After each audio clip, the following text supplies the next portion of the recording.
hermanos, yo cada vez que veo que hay bautismos, a mí me da una alegría, no sé a ti, pero a mí me da mucha bendición, porque para mí es recordar, ¿no? Cada 2 por 3, no sé, cada 6 meses, una vez al año, ¿no? Pero cuando hay bautismos, para mí es una fiesta, porque a mí me recuerda muchas cosas, me recuerda cuando yo también tomé esa decisión de jovencita, cuando quise seguir al Señor, y me remueve cosas muy bonitas, pero también porque el bautismo es muy importante. Cuando alguien se bautiza, estamos viendo una persona que ha conocido al Señor, que se arrepiente y no solamente eso, sino que dice, quiero un compromiso y además quiero que todo el mundo lo vea, ¿verdad? Es algo muy importante que cuando lo hacemos siempre, si se puede, obviamente, ¿no? Pero se hace que de forma pública y esperamos que haya muchas personas, vienen, no sé si tú te has bautizado y tuviste esa oportunidad, pero yo me bauticé y tenía varios amigos, aún amigos que no van a la iglesia, mi familia, mis padres, mis tías, iban todo el mundo allí a verlo, ¿no? Y para mí era una alegría porque era como yo estaba ya firme en lo que había creído, pero no solamente eso, tomaba un compromiso con el Señor delante de la gente que me conocía, ¿verdad? Y esto me hacía pensar, y estos días, llevo unos días pensando, y digo, bueno, ¿qué voy a hablar, Señor? ¿Qué voy a hablar? Y, y me recordaba una cosa también que el viernes un poco nos lo contaron, hablaron un poquito de la vida de José. Y, y me gustaría hablar esta mañana sobre el pueblo de Israel, una etapa que pasó el pueblo de Israel un poco complicada, no era su mejor etapa. Todo empieza por José. José es un chico de 17 años, muy jovencito, y él estaba acostumbrado a vivir en las tierras de su padre, ¿verdad? Con su familia, con sus hermanos, se ocupaba del campo, se ocupaba de la familia, de las tareas de las tierras, y eso era su vida. Y lo que vemos en la Biblia de José es que siendo muy joven se apartó para el Señor, él intentaba seguir fiel a los principios que sus padres les habían enseñado, a los principios de su pueblo, el pueblo de Israel. Quería, en lo que podía, en su vida sencilla, allí en las tierras de su padre, él honraba a Dios con lo que hacía, con las maneras, ¿no? Con querer hacer las cosas bien delante del Señor. Pero nos explicaron, ¿no? A pesar de que él no había hecho nada malo, los que conocemos la historia de José vemos que él pasa por una situación complicada. Lo hacía todo bien, amaba al Señor, tenía propósitos que Dios había puesto en su corazón y de golpe un día lo venden como esclavo, ¿verdad? Y lo llevan a Egipto. Y me quería centrar, no solamente vemos que él, el pobre, lo pasa fatal, tiene que estar de esclavo, tiene que empezar a trabajar para dueños, para señores que no eran personas que seguían sus leyes, que tenían otras maneras de vivir. Luego tiene que huir de tentaciones corriendo casi, aunque sea por no fallarle a su Dios. Cuando sigue siendo inocente lo meten en la cárcel, pasa un montón de años, se olvidan que estaba en la cárcel, ¿verdad? Pasa por unas situaciones muy difíciles. Pero vemos que José tiene una cosa muy importante. Él permaneció fiel al Señor. Él no se contaminó con lo que veía. Y yo no me había parado a pensar que realmente cuando todo comienza, José era muy joven, era un chavalín, era un adolescente. Imaginaos que de golpe te sacan de una tierra así, del campo, en plan, con tu familia, protegido, con tus normas, y de golpe te llevan a Egipto, que era la potencia mundial aquel momento, estaba súper avanzado para su tiempo, tenía estructuras gigantes. Yo creo que entrar a Egipto tenían que impresionar la cantidad de gente, la cantidad de estatuas que estaban levantando. ¿Verdad? Que hasta hoy en día ves las pirámides bueno, uno alucina, ¿no? Dice, uy, qué grande, ¿cómo podían hacer eso en aquel tiempo? Era algo que imponía. Egipto era una ciudad que presumía, que quería verse grande, y entonces hacían todo lo posible para impresionar, desde las estructuras hasta la forma de vida. Cuando José llega allí, no solamente le impacta el lugar, que era inmenso, que tenía cosas que él nunca había visto, sino que le impacta también el lujo que había en Egipto. El faraón tenía un lujo tremendo, vivía de una manera, ¿verdad? Tenía de todo lo que él quería y todo lo que él deseaba, él era el dios de ese lugar. Él mandaba y gobernaba a cada persona y era dueño de todo el mundo y hacía lo que quería. No solamente el lujo, tan exagerado que había, sino que además había idolatría. José de golpe, siendo tan joven, se encuentra en un mundo que el faraón era el que mandaba y lo endiosaban. Y además creían en un montón de dioses y maneras y ritos y imaginar el bombardeo de un chico joven que llega allí y de golpe ve todo ese mundo, ¿verdad? Todo eso por descubrir, todo eso que impresionaba tanto, que llamaba tanto la atención. Y vemos que José, de hecho, lo pasa mal por no contaminarse. Hay momentos en que hay una tentación muy grande, una mujer que lo tenía todo, que se ofrecía sexualmente, que seguramente era muy bonita, que lo tenía todo, que era la dueña de la casa, que además tenía la autoridad. Pues José tuvo que salir corriendo para que no lo cogieran, ¿verdad? Y luego encima, por hacer lo correcto, que te lleven a la cárcel. O sea, realmente, pero José fue a la cárcel ¿por qué? Por no mentir, por ser fiel al Señor, por no tener relaciones con quien no le tocaba, por mantenerse puro. Y en la cárcel diríamos, bueno, ahora el Señor lo escuchará. Estuvo años en la cárcel, años. La gente se olvidó, de hecho no sabían quién era. Era uno más, un preso más. Ni sabían por qué estaba ahí, pero como estaba ahí lo dejaban ahí más tiempo. Qué impotencia, ¿verdad? Pero aún así, José en ningún momento se quejó. En ningún momento acabó con el preso de al lado criticando al otro, ¿verdad? O no dijo, renuncio al Señor y voy a ser amiguito de los soldados a ver si me dejan salir y mira, empieza a adorar a Faraón y todo mucho más fácil. Seguramente si él hubiera cogido las costumbres de Egipto, le hubiera ido mejor, ¿entendéis? Porque no estaba constantemente luchando contra la corriente. Pero sabemos todos el final de José, ¿verdad? Vemos que al final José es recompensado. Después de unos años, después de un sufrimiento, pero Dios ve su corazón que todavía es puro, que no se ha contaminado y Dios lo levanta, ¿verdad? Pero un poquito de tiempo más, vemos que pasa algo parecido, pero con todo el pueblo de Israel. El pueblo de Israel acaba siendo esclavo en Egipto.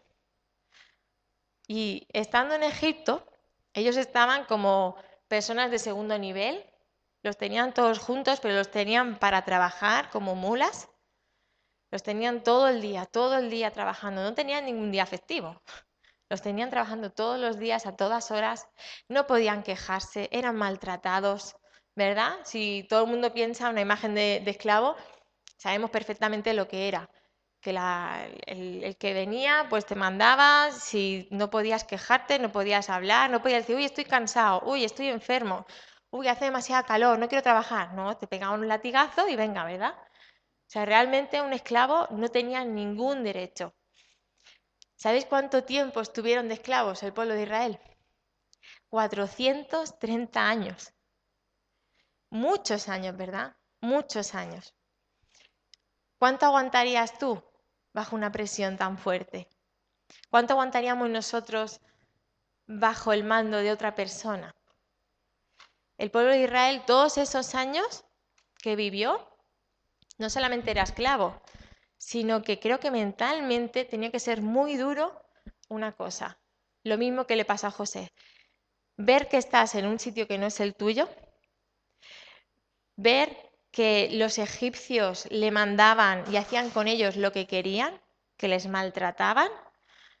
Da igual, físicamente y psicológicamente eran machacados diariamente.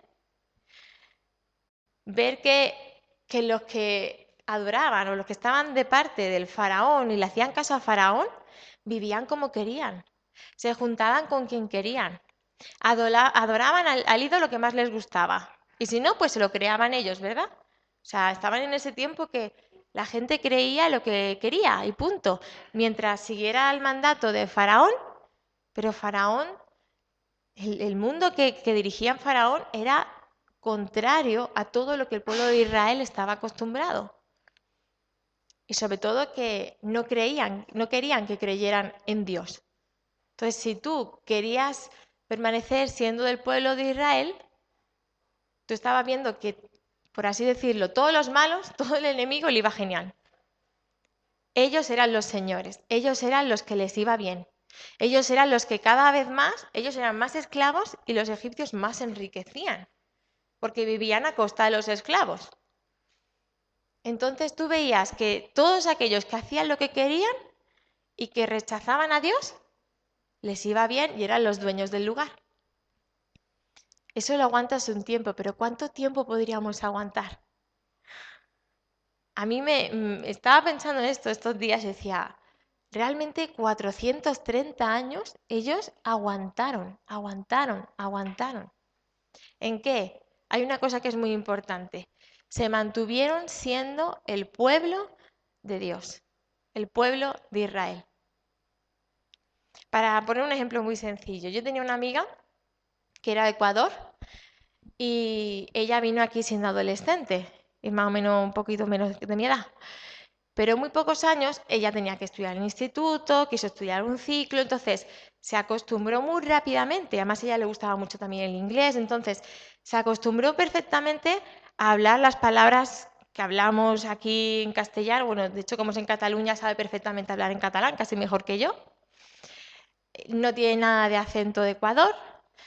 Como se junta con todos los españoles, por el ambiente que ella está, todo lo que come, o sea, la comida es comida más de aquí, no es tanto latina. Y me hacía gracia que cada vez que iba a casa de su padre a visitarlo, el padre se enfadaba, el pobre. Se enfadaba y siempre tenía esa frase. Dice, es que ya no eres ecuatoriana. Porque dice, ya ni hablas como nosotros, ni dices las mismas palabras que nosotros, ya te comportas como los de aquí.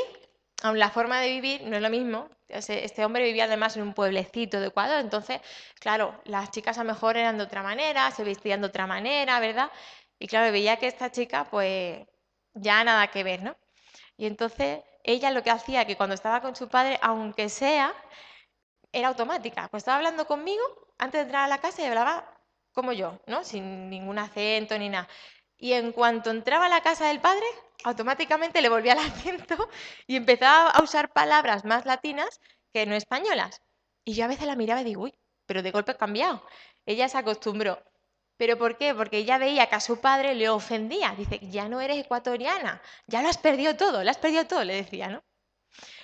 Y, esa chica llevaba pocos años aquí, nada, a lo mejor 10 años.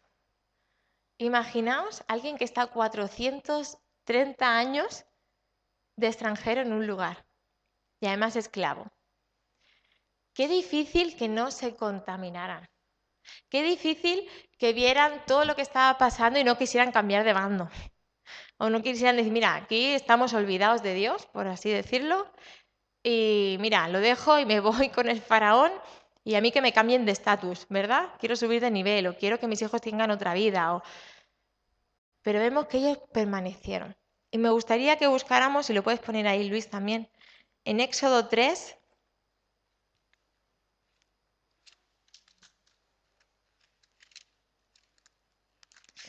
Éxodo capítulo 3, versículo 7.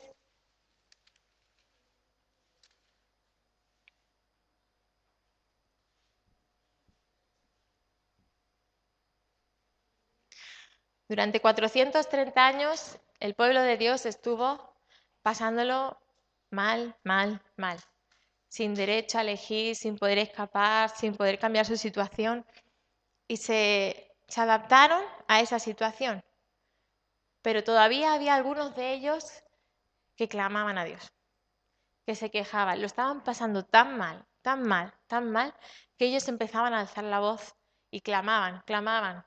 ¿Cuándo Dios nos librará de esto? ¿Cuándo Dios nos librará de esto?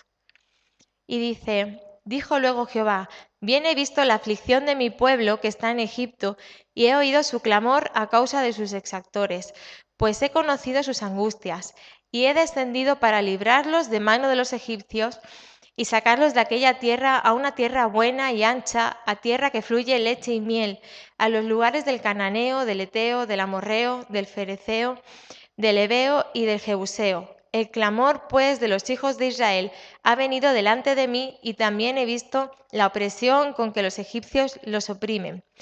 Ven por tanto ahora, y te enviaré a Faraón para que saques de Egipto a mi pueblo, los hijos de Israel. Constantemente el Señor empieza a hablar del pueblo de Israel como mi pueblo. Este es mi pueblo, este es mi pueblo. Para que tú permanezcas o seas parte de un pueblo, se dice que hay una cierta identidad, ¿verdad? Por ejemplo, a todos nos ha pasado que tú ves un argentino en Nueva York o en China, da igual, tú lo escuchas hablar y sabemos que es de Argentina, ¿verdad? ¿Por qué? Porque tienen un acento que es muy peculiar y normalmente no lo pierden o no lo quieren perder, ¿no? Es como que les gusta ese acento. Entonces, hay algo en ellos que sabemos de dónde vienen o por lo menos de qué familia viene, ¿verdad? Eso es identidad. Entonces, muchas veces tiene que ver con nuestro idioma, con nuestra forma de vivir, incluso a veces con nuestra forma de vestir, ¿verdad? Hay naciones que visten de otra manera y sabemos por dónde viven o por dónde vienen, cuál es su origen. Y pertenecen a un pueblo o a una nación, ¿no? Siempre podemos catalogarlos así. Es bonito que el Señor dice mi pueblo, mi pueblo. Había muchísimos otros pueblos, pero Él dice mi pueblo. ¿Qué tenía el pueblo de Israel para que el Señor dijera, he escuchado a mi pueblo y lo está pasando mal? Y voy a hacer algo, me voy a levantar a una persona y los voy a liberar. Porque he escuchado su aflicción, he escuchado su clamor. Pero la importancia de que el pueblo fuera el pueblo de Dios. ¿Entendéis por dónde voy? No sé si estoy dando mucha vuelta, pero Dios, aquí vemos que todavía distinguía un pueblo como su pueblo, comparado con el resto. Una de las cosas que podemos ver del pueblo de Israel es que se diferenciaban en por lo menos tres cosas. Aunque pasaron tanto tiempo en medio de los egipcios, con los egipcios gobernando sobre ellos, a pesar de la dificultad, ellos decidieron seguir siendo pueblo. No los pudieron romper, no los pudieron confundir, no se mezclaron con los egipcios, no se casaban, por ejemplo, con los egipcios. Ellos mismos se mantenían y estaban juntos entre ellos, se protegían entre ellos, y una de las cosas que permaneció fue el idioma. Aunque pasaran muchos años, su idioma no lo perdieron, porque su idioma les daba identidad. Era un idioma que compartían, ¿sí? Otra de las cosas que no perdieron, aunque parezca algo tan sencillo, fue su vestimenta. Todo el mundo habrá visto, aunque sea por películas de dibujos animados, ¿verdad? La película de Moisés, los faraones tenían una vestimenta, tenían unas maneras diferentes. Las mujeres seguramente vestían de otra manera, otros colores. En cambio, el pueblo de Israel tenía su propia manera de vestir. También habla de incluso en una situación que quizás había mucho indecoro, mucha libertad en ciertas cosas, el pueblo de Israel seguía teniendo decoro en su vestimenta, seguía teniendo su cuidado. Eso habla también de sus costumbres, su manera de vivir, aquellos, eh, aquellas cosas que tú quieres que permanezcan en ti, con cuidado. Entonces, aunque ellos vieran que los egipcios iban de otra manera, hoy en día podríamos decir que iban más a la moda quizás, o iban más liberales, el pueblo de Israel decía, nosotros vamos a mantenernos fieles hasta en la manera de vestir, en la manera de vivir, en la manera de con quién me junto, la manera de con quién hablo, ¿verdad? ¿De qué manera voy a hablar? Todo eso, el pueblo de Israel lo mantuvo, a pesar de los años. Realmente tuvieron una tarea muy difícil, pero se mantuvieron siendo el pueblo de Dios. Y otra cosa también que vemos es que permanecían los nombres hebreos. Cada vez que nacían niños, ellos no copiaban los nombres de los egipcios, no copiaban los nombres de otro lado, que a lo mejor eran más modernos. Ellos, bueno, hace poco Fernando habló, ¿verdad?, en una predicación también de la importancia que ellos les daban a los nombres. Cada vez que nacía un niño, el nombre tenía un significado y eso iba a condicionar la vida de la persona.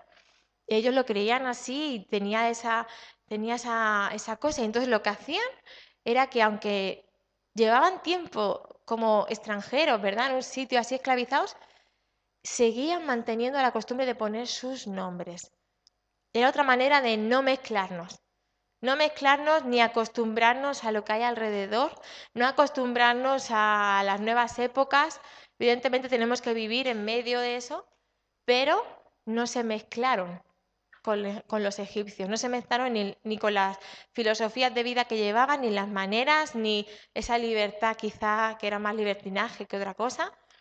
El pueblo de Israel se mantuvo en medio de la dificultad. Y me gusta porque realmente ahí es cuando claman y el Señor contesta. ¿Qué quiero decir con eso? Dios distingue a su pueblo del resto, pero Dios exige que la iglesia se distinga también del resto del mundo. Dios exige que su iglesia sea diferente. Aunque tengamos que vivir en estos tiempos, ¿verdad? Tenemos que vivir en estos tiempos, pero algo tiene que haber que nos distinga. Algo tenemos que nosotros cuidar de no contaminarnos con los demás, no contaminarnos con lo que hay ahí fuera, sino que permanecer. Y a veces, una de las cosas muy bonitas que tenía el pueblo de Israel era que generación tras generación tras generación contaban las veces que Dios les había librado, las veces que Dios había enviado a profetas o había hablado a los patriarcas. Todo lo iban contando de padres a hijos, de hijos a nietos, de nietos. ¿Por qué? Porque tenían eso de, esto tiene que permanecer en nuestra familia, esto tiene que permanecer en nuestro pueblo. Y eso fue un cuidado, una manera de cuidar a los suyos. Entonces, aunque pasaran muchos años, aunque estuvieran en un sitio que no fuera el suyo, ellos constantemente recordaban todo lo que Dios les había hecho. Y eso es lo que hizo que Dios mirara y dijera, ese es mi pueblo. Sé dónde están, sé en cómo están. Vemos que además pasa el tiempo, ¿verdad? Y Dios envía a una persona y Moisés lo saca. Pero vemos que hay un proceso también ahí muy difícil. Cuando Dios envía a alguien a liberar a su pueblo, hay una cosa también que me parece muy curiosa. Dios no envía un ejército y dice, venga, vamos a acabar con todos los egipcios.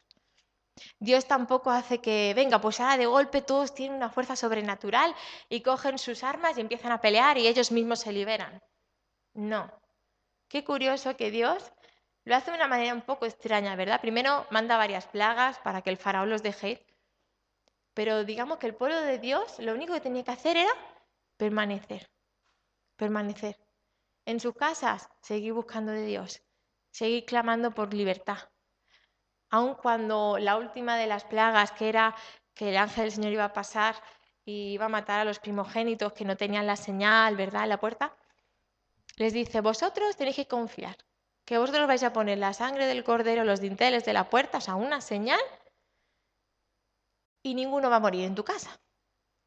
Es un poco extraño, ¿verdad? Porque a mí me dicen eso y estaría pensando, ay, ¿qué hago? ¿Qué hago? Uno intenta defenderse. Nosotros, el ser humano intenta siempre, ¿verdad?, buscar la solución.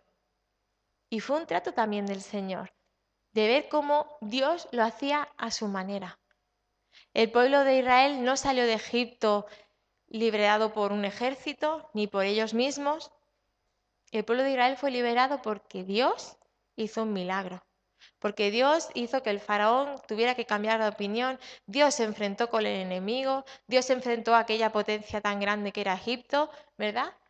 No un ser humano, sino Dios mismo. ¿Qué estaba enseñando al pueblo de Israel? Yo te cuido, yo te estoy dando libertad, yo te estoy sacando de tu aflicción, yo te estoy sacando de tus problemas. Y muchas veces es algo que también nosotros, si lo miramos para nosotros hoy en día, tenemos que aprender. Primero, identificarnos con el pueblo del Señor. A mí muchas veces cuando era más jovencita teníamos un líder que nos decía, mira, en tu instituto, cuando tú vas a clase, ¿la gente sabe que eres cristiana o no? ¿Por qué? Porque decía, tú tienes un testimonio como para gente diga, esta chica es diferente y va a la iglesia, o algo tiene, pero no es como las demás. Entonces, si nadie se da cuenta nunca y nadie sabe que eres cristiana, a no ser porque tú lo digas, dice, hombre, hay que revisar algunas cosas. Y a mí eso me traía temor, me confrontaba, porque decía, es verdad, la gente tiene que ver por lo menos algo diferente, ¿no? Algo que me distinga. Somos del pueblo de Dios, tenemos que marcar una diferencia. ¿Cuál es el consuelo? Que si tú perteneces al pueblo de Dios, si tú te distingues con el resto del mundo, dice que Dios se levanta, Dios ve que tú eres parte de su pueblo, se levanta y te libera de lo que te tenga que liberar. Y no depende de nuestras fuerzas, no depende de nuestras potencias, depende de que simplemente seamos pueblo de Dios, dice que Dios ha prometido liberarnos. ¿Liberarnos de qué? De todas esas cosas, del pecado, de aquellas cosas que constantemente nos tienen atadas o que nos quieren echar para atrás o no quiere que sigamos adelante con el Señor. Podemos decir, Dios me ha libertado. Si tú has entregado tu vida al Señor y tú estás siendo fiel en lo tuyo, tú tienes la tranquilidad de Dios a mí me concede la libertad. A mí me concede la libertad.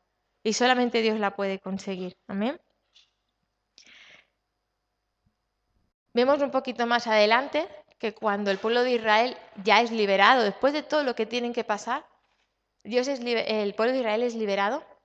Y yo me imagino a todos con sus tiendas, con sus cachivaches, las cosas que llevaban de recuerdo, ¿verdad? Era una caravana tremenda. Todo el pueblo que tenía que salir con niños, gente mayor, todo lo que llevaban encima. Pero yo creo que estaban cantando por el camino. Habría sido una fiesta de, después de tantos años somos libres, vamos a donde queremos, podemos hacer lo que queremos, vamos con nuestro Dios. Y además la felicidad de Dios los había sacado de lo peor, ¿verdad? Y es muy triste que poquito después empezamos a ver una actitud del pueblo de Israel que es preocupante. Dios los libera y les dice, vamos a ver en Éxodo 19, 4 a 6, vemos que Dios les da una promesa de que les iba a dar la tierra prometida, les iba a llevar a un sitio bueno, un sitio solo para ellos, que no iba a haber nadie más gobernando. Capítulo 19, versículo 4. Dice, vosotros pues, si diereis oído a mi voz y guardareis mi pacto, vosotros seréis mi especial tesoro sobre todos los pueblos, porque mía es toda la tierra, y vosotros me seréis un reino de sacerdotes y gente santa. Estas son las palabras que dirás a los hijos de Israel. Hasta aquí. Les dice que son su especial tesoro. Qué bonito, ¿verdad? Que el Señor diga, primero te doy la libertad y ahora te digo, mira, eres mi tesoro. Eres lo mejor que me puedes pasar, es lo mejor que yo tengo. Te quiero cuidar, te voy a proteger. Y además les dice, si tú guardas mi pacto, o sea, si sigues siendo parte de mi pueblo, si tú me sigues, Dios les quería dar la tierra prometida. La tierra prometida era un lugar que solamente iba a ser para ellos, que era una de las mejores tierras que fluía leche y miel. O sea, era un decir que ahí iba a fructificar cualquier cosa que sembraran. Era lo mejor, la mejor parte de la tierra se le iba a dar a su pueblo, porque amaba a su pueblo. Pero antes de eso tenían que pasar, ¿verdad?, por un recorrido. Y vemos que cuando empiezan, nada más empezar el recorrido, el pueblo empieza a cansarse. Y eso nos pasa a todos. Empieza a cansarse, empieza a sentir el calor del desierto, empieza a sentir que tienen que caminar por la tierra, que tienen que llevar todas sus mochilas, sus cosas, y empiezan a quejarse. Tenemos hambre, tenemos sed, tenemos calor, tenemos frío. El pueblo de Israel empieza a quejarse, empieza a quejarse, empieza a quejarse. Y sin querer, una de las cosas que quiero destacar de esto es que el pueblo de Israel acababa de ser liberado después de tantos años ser esclavo. Y Dios les libera, les saca fuera de la tierra, les promete algo muy bonito. Y vemos que también durante ese tiempo Dios de muchas maneras se les muestra al pueblo, de muchas maneras. De día ponía una columna de ¿qué? De nube. De día ponía una columna de nube para que todo el pueblo viera que la presencia de Dios estaba allí con ellos, que les estaba apoyando, no estaban equivocados. O sea, estaban con la presencia del Señor y además esa columna no solamente les guiaba y les daba esa confianza de que Dios estaba con ellos, sino que también les protegía un poco, les daba sombra por ese calor tan intenso del desierto. Cuando era de noche, esa columna se convertía en ¿qué? En fuego, que les podía librar de muchos peligros, porque era un fuego tremendo. Aquí yo tenía que imponer. Yo creo que los primeros 2 días estarían alucinados de simplemente la imagen de una columna enorme de fuego, que además dice que cuando se tenían que mover, la columna empezaba a caminar. Madre mía. Y entonces todos tenían que coger las cosas, prepararse, se iban a otro lado, hasta que la columna se posaba y significaba que se iban a quedar allí un tiempo, ¿no? O sea, les guiaba, les daba protección, les daba calor, porque en el desierto de noche hace mucho frío también. Entonces, había un montón de detalles. Dios tenía todas las cositas pensadas, todos los detalles pensados. Ya ni tenían que trabajar. Dios cada día les daba su maná, que era un pan además especial, que tenía unos nutrientes, ¿no? Unas cosas que cuando las comían les saciaban y les sentaba bien. No era cualquier pan, ¿eh? O sea, vemos que tiene muchos cuidados con su pueblo, muchas cosas de amor para su pueblo. No simplemente, venga, te libero, ahora apáñatelas tú por el desierto. No, Dios estaba con ellos, Dios cuidaba de ellos, Dios tenía un propósito y un camino por donde les iba a llevar. Pero se dice que desde el sitio de que se iban a salir hasta la tierra prometida, en poquitos meses hubieran llegado. Y además con todo ese cuidado del Señor dirigiéndoles todo el camino. Pero el pueblo de Israel empieza a quejarse, empieza a quejarse, empieza a quejarse. Hubo un fallo. Y yo pensando, ¿pero por qué eran así? Ellos habían salido de Egipto, habían sido libres, pero su mente y su corazón todavía estaban esclavos en Egipto. Porque toda la queja del pueblo era, bueno, en Egipto por lo menos nos daban nuestra comida. Bueno, en Egipto por lo menos teníamos nuestra casita. Bueno, en Egipto teníamos nuestras aves y nuestro pescado. Y dices, pero si estabas esclavo, te estaban pegando latigazos, no podías ni descansar. Pero vemos que es una mente dolida.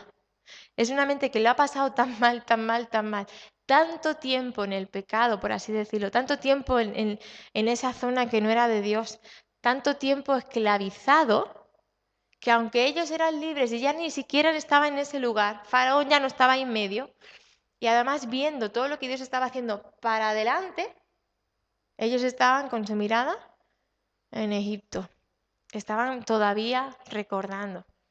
Quizás todas sus pertenencias se las habían llevado, pero todavía sus recuerdos de lo que habían vivido toda la vida les estaba pesando y estaba siendo muy caro, muy caro.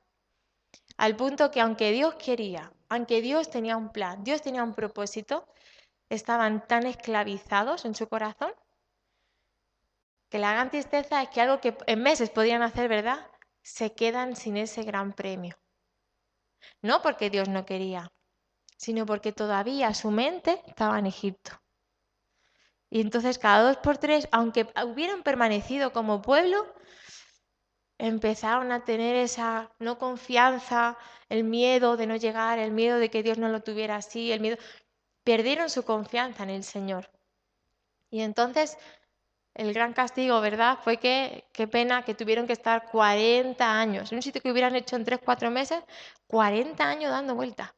Que decía, hasta es difícil estar 40 años por el desierto y no llegar a la tierra prometida. Pero simplemente su corazón no estaba preparado para la tierra prometida. Estaban tan dañados, ¿verdad? Qué pena. Y me gustaría que pusieras la foto, Luis, del yugo. Cuando somos esclavos, cuando a los animales, por ejemplo, una de las cosas que usan mucho, ¿verdad? Es el yugo. Un yugo es, ahora cuando lo ponga, es como un aparato, a veces de madera o así, pero que se lo ponen encima de las mulas, de las vacas, de los bueyes, ¿verdad? No sé si hay más animales, pero se lo ponen en el cuello y constantemente es algo que está colgado ahí, están atados y toda la vida tienen que estar trabajando el campo, y eso les pesa y los ata a ese trabajo forzado. Y además es como que muy triste, ¿verdad? Es que el animal ya llega un momento que el animal está acostumbrado y nada más que hace trabajar, trabajar, trabajar, trabajar. El animal no vive libre. Y el yugo es algo que te ata, y si os fijáis, ¿veis? Les ata a uno y al otro, a los dos animales, y va atado al cuello. Y además de que eso duele y pesa, los tiene atados, a tal punto que ni uno ni otro puede irse. Al principio, cuando son nuevecitos, intentan luchar, pero llega un momento que se dan cuenta que no pueden. Entonces, lo único que hacen es tirar, tirar y tirar y tirar, y entonces están trabajando la tierra. Y muchas veces nosotros, cuando estamos esclavizados, tenemos es el yugo. La Biblia habla de un yugo que te pesa, que te ata y no te deja salir de ese trabajo forzado. El pueblo de Israel era que su pensamiento, su corazón estaba pensando todavía todo lo que habían vivido y se creyeron que seguían siendo esclavos. Ya no hacía falta el faraón, ellos seguían siendo esclavos y se perdieron una gran bendición cuando Dios quería y les había liberado, ¿verdad? Y esto me recuerda muchas veces a nosotros. Muchas veces nosotros tenemos esta mentalidad de ser esclavos. Y a mí me da mucha tristeza cuando hay personas que dicen, mira, Dios te ha liberado, conocen al Señor y están en los caminos del Señor, pero a veces sin querer quizás estamos pensando en cosas de mi pasado. Y hay dos cosas que podemos estar pensando. Una es, quizás estoy dañada por alguien me dijo algo mal, me sentó mal y entonces ya me quedé dañada. O alguien me hizo daño y ya quedé rota. O algo me pasó y entonces ya quedé... Y conocemos al Señor y vamos tirando, pero es como si tuviéramos un yugo que constantemente, ¿verdad? Intentamos tirar para adelante, pero estoy mirando para atrás. ¿Y cuántas veces creo que muchos podemos pensar en eso? ¿Cuántas veces algo no resuelto del pasado, ¿verdad? O algo que me hizo daño en el pasado, si yo no se lo entrego al Señor, madre mía, pesa, pesa mucho, nos condiciona la vida. Hay personas que viven condicionadas toda la vida por algo que pasó hace 20 años. Y a lo mejor fue algo indebido, fue algo, pero estamos atados. Pero muchas veces también ni siquiera hace falta eso. La otra cosa que nos mantiene a veces mirando en el pasado es que a veces estamos recordando. Pasa mucho, por ejemplo, con los jóvenes, con jovencitos, cuando de golpe conocen al Señor y vienen y se arrepienten. Y a veces tú ves que empiezan, es que antes podía salir y ahora no.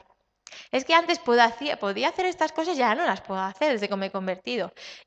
Y constantemente los tienes que parar a veces, porque no se dan cuenta y están pensando todo el rato.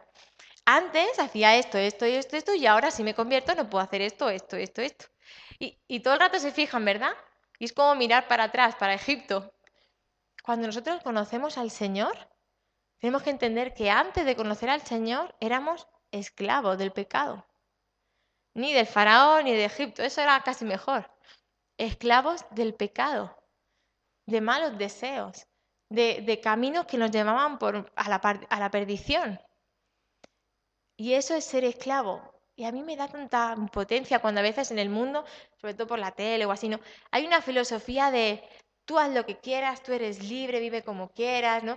Sé tú mismo, que nadie te corrija, que nadie te diga nada. Y parece que es inofensivo, pero te meten todas esas frases y son súper contrarias al Señor. Porque lo que hacen es que te creas que eres libre pecando. Que si tú pecas y haces lo que tú quieres, es que eres libre. Y realmente es todo lo contrario, ¿verdad? Cuando leemos la palabra vemos que aquel que hace esas cosas, aquel que está apartado del Señor, aquel que vive en el pecado, piensa que es libre, pero realmente es esclavo del pecado, no lo puede controlar. Y esa esclavitud al final le lleva a la perdición eterna. ¿Sí? Y cuando vemos, decimos, no, cuando el Señor viene a nuestra vida, viene para liberarnos, para liberarnos. Cuando Jesús murió en la cruz, vino para liberarnos de ese yugo del pecado. Me gustaría que leyéramos en Romanos 6.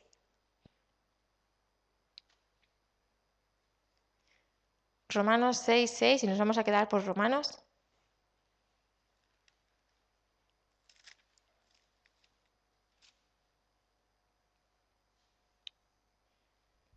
Dice, sabiendo esto, que nuestro viejo hombre fue crucificado juntamente con él, para que el cuerpo del pecado sea destruido, a fin de que no sirvamos más al pecado. Mirad, una mentalidad de esclavo, una mentalidad de estar pendiente del pecado, de lo que puedo hacer, de lo que no puedo hacer, de lo que me gustaba y no podía. Eso es estar mirando hacia atrás. Si estamos luchando siempre con ir al límite, con lo que puedo hacer y no puedo hacer, eso es estar mirando atrás. Es como echar de menos esa vida. Y eso es una mentalidad que es realmente un yugo que nos cuesta, nos hace la vida complicada. El pecado realmente afecta a nuestras vidas. Es algo que sabemos, pero tenemos que entender. El pecado afecta a mi vida. Y el vivir en pecado, dice la Biblia también que entenebrece mi mente, ¿verdad? O sea, hablando sencillamente, me atonta. Cuando estoy atontada, ¿verdad? Cuando uno está muy mareada, y últimamente con los mareos que llevo, cuando me da por marearme o me tengo que sentar, porque a veces se me hace así la cabeza y entonces no veo bien hasta que se me pasa. El pecado te atonta. El pecado te hace pensar cosas que no son correctas. Te hace desvirtuar la verdad. Te hace decir, uy, parece que sí, esto está bien y no está bien. Esto me va a hacer feliz y no te va a hacer feliz a la larga. Esto, ¿entendéis? Eso es lo que hace el pecado. Es la manera de esclavizarnos, de creer que eso vale la pena, de creer que eso me va a hacer feliz y no es así.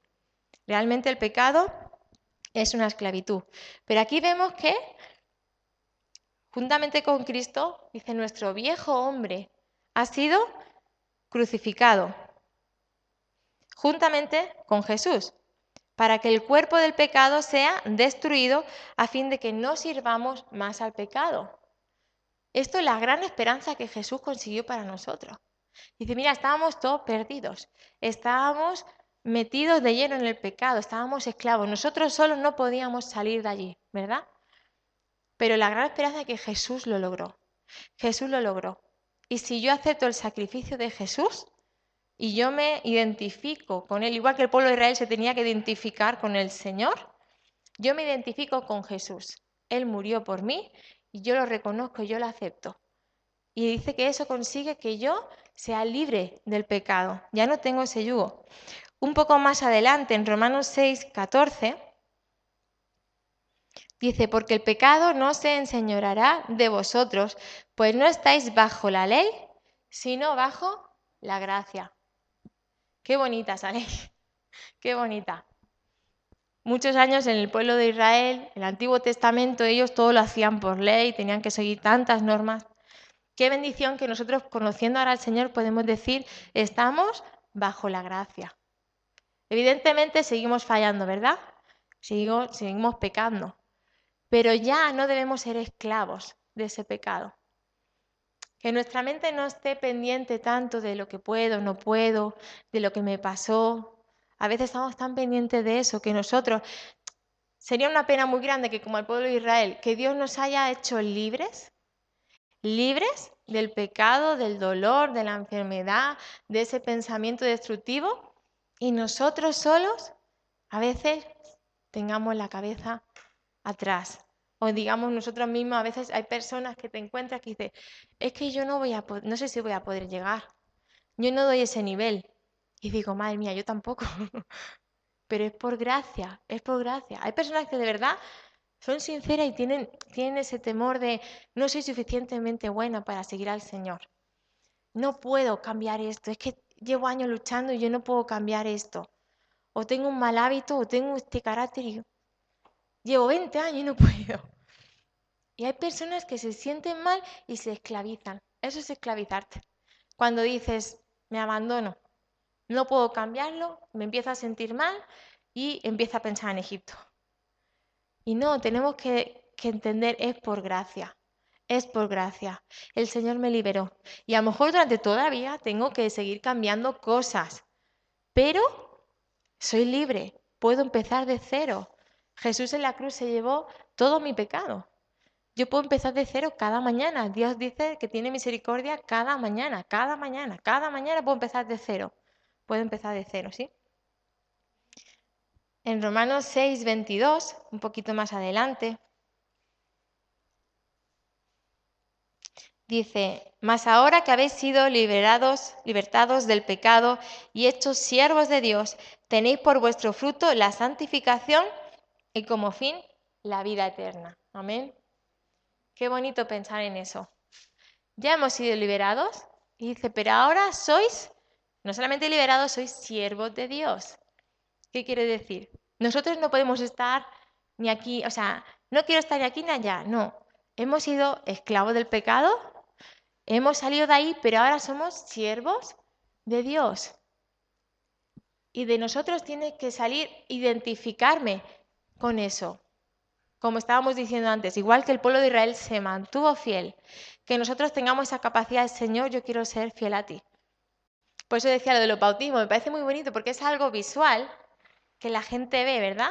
Que decimos siempre, cuando Cuando te sumerges y vuelves a salir, es como que mueres a ti y vuelves te identificas con Jesús en la resurrección. Y es algo visual, pero nos recuerda a esto, o sea, dejo de ser esclavo al pecado y empiezo a ser una sierva o un siervo de Dios. Quiero seguir su vida, quiero seguir sus pasos, quiero seguir... Entonces, que esto nos anima a nosotros a que no nos importe que seamos diferentes. Si tengo que vestir diferente, me vestiré diferente. Hablaré diferente. Si tengo que dejar ciertas cosas para que se me distinga, yo prefiero que me distingan siendo el pueblo del Señor que fuera del pueblo del Señor. Amén. Y que yo pueda decir, soy libre, soy sierva de Dios.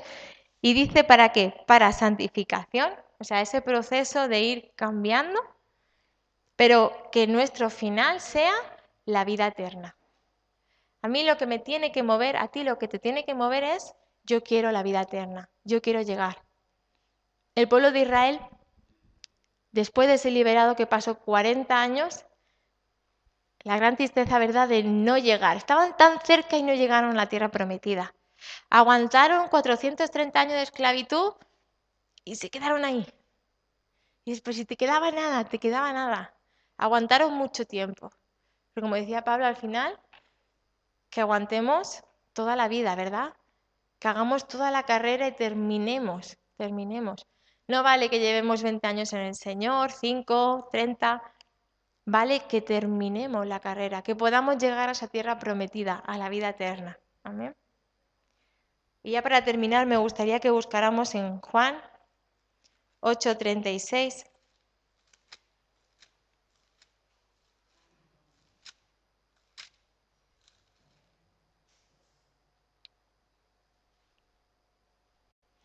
Dice, así que si el Hijo os libertare, seréis verdaderamente libres. Que nos quedemos con esto. Y yo sentía mientras estaba orando esta mañana, o sea, para mí es una lección muy grande, primero de identificarme, que la gente pueda identificarte, la gente de tu alrededor puede identificarte como alguien que cree en Dios, alguien que su vida da testimonio del Señor. Que nos aliente esto, el pueblo de Israel se mantuvo con sus costumbres, con su idioma, con sus maneras. Qué bonito que ellos aguantaron a pesar de pasarlo tan mal en la esclavitud.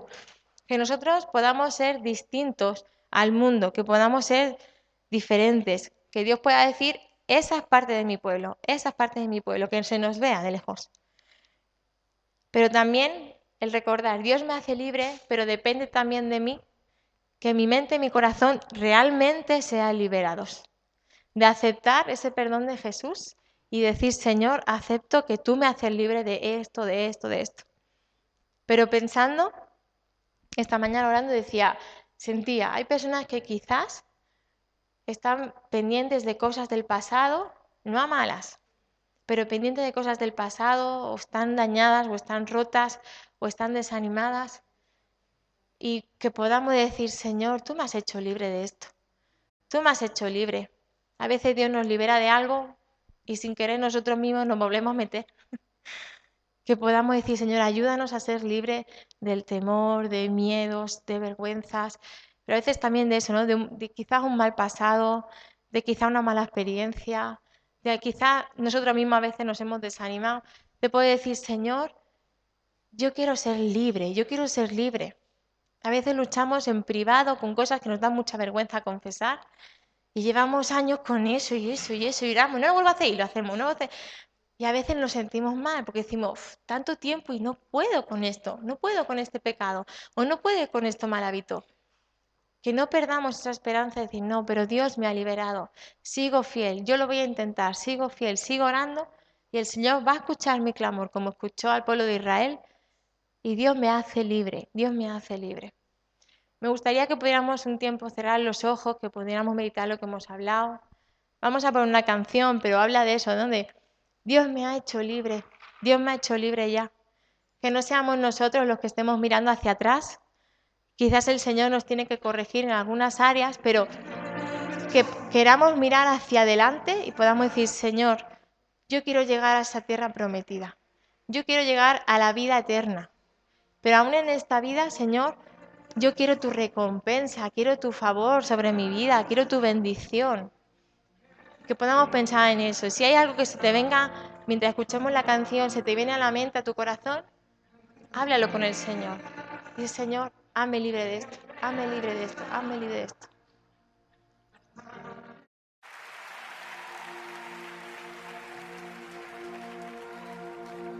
Me envuelves hoy como una canción, melodía de tu amor. Cantas libertad en mi adversidad hasta que huya temor. Ya no soy un esclavo del temor, yo soy hijo de Dios. Ya no soy un esclavo del temor, yo soy hijo de Dios. Na, na, na, na.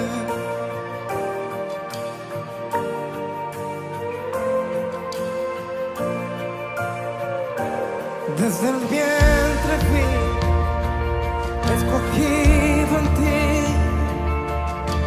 me llamo el amor.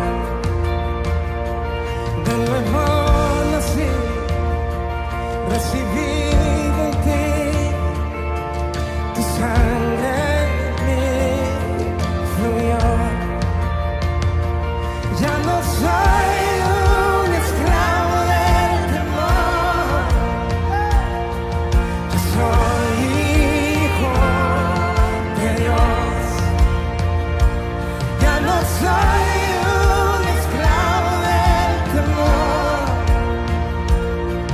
yo soy hijo de Dios.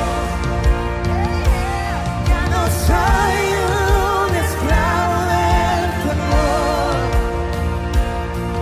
yo soy hijo de Dios. Ya no soy un esclavo del temor, yo soy hijo de Dios. Na, na, na.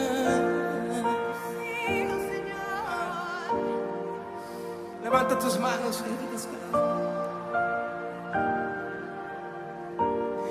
estoy rodeado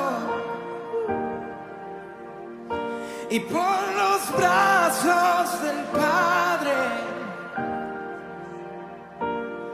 estoy rodeado por canciones de libertad. Fuimos liberados de ataduras. Alguien levante sus manos aquí. Somos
Levanta tus manos como hijo. Levanta tus manos como hija. Y empieza a danzar con papá. Y empieza a danzar con papá. Porque todo estará bien. Porque todo estará bien. Y en Latinoamérica se empieza a escuchar la voz de los hijos que caminan en libertad, no en temor. De los hijos que caminan en libertad y no en temor. Que no adoran desde la angustia, que no adoran desde el temor. Adoran en lugares de autoridad y empiezan a danzar.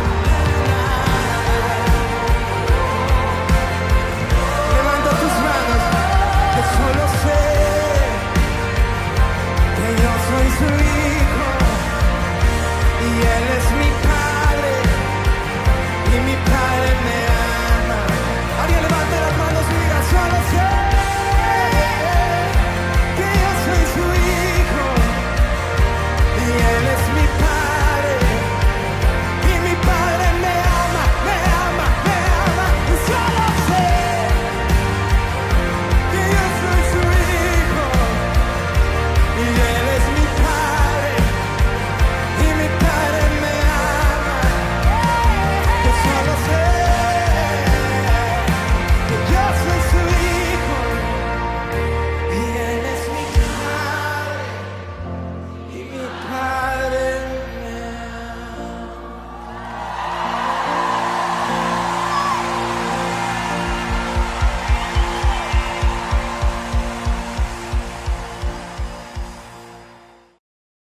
En Jesús se abre una puerta, se extiende una alfombra, está entrando el Rey de Gloria con gritos y palmas, con música y danza.